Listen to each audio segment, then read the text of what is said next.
ประกาศหาเจ้าของโทรศัพท์หน่อยนี่เด้อนี่มันขึ้นหน้าเลขบัญชีนี่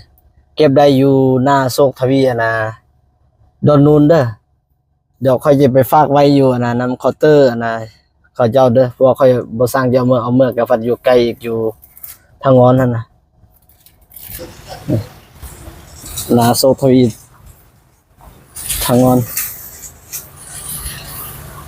ไปฝากไว้อยู่นำไผเนาะบัดนี้ฝากไว้อยู่นี่ก็ได้เนาะได้มีแต่ผู้ใดเห็นแล้วก็ติดต่อมาอยู่โชคทวีเด้อเอาไว้นี่เลยเด้ออยู่บนจอดรถอยู่ท่านน่ะ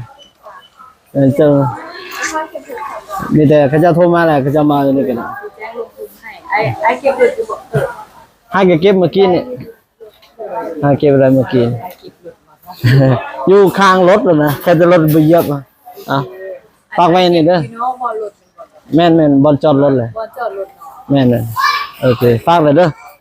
ว่าคันเขาจะเมื่อพัทยามก็จะติดต่อเขาพัทยไปเวียกไกลนะโอเคขอบใจ